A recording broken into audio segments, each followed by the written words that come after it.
Glenn and I started talking about the new recording of the Goldberg Variations, and I thought it was pretty terrific. But I was interested in certain things about it, and they were things that also interested Glenn. I mean, one of the things that I thought was quite unusual was the fact that some movements had repeats, some did not.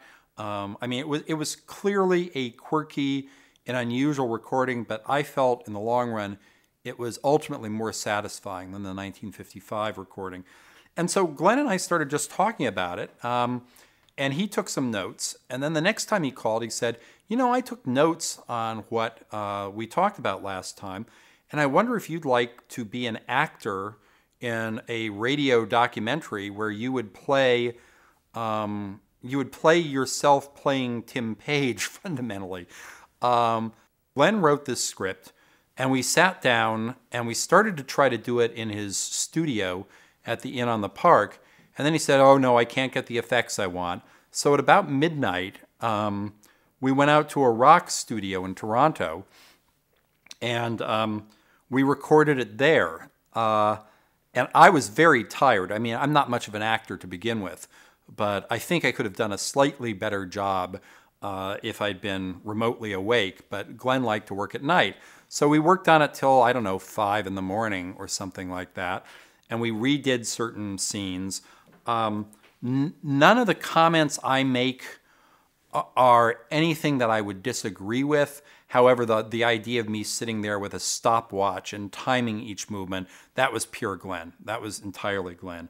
So I'm happy to say was that bizarre little bit, which I continue to think is the worst thing in the interview, where we're doing this parody of some pompous British director, Sir John. And, frankly, even then I knew that this was lame, that this was not funny. But I wasn't going to say anything. I was in Glenn's show, and I was basically an actor playing Tim Page.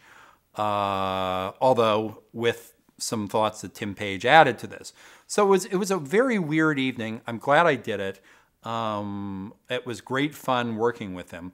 One thing I can add is that the person who had been so funny and expansive and enjoyable to talk with on the phone and to just hang out with at his studio in the Inn on the Park was completely replaced by a workaholic perfectionist. He didn't want to hear any jokes. He didn't want to hear any kind of asides.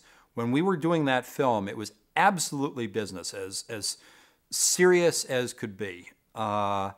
He was doing his work, and when he was doing his work, he was going to get it done, and nothing in the world was going to keep him from getting that work done.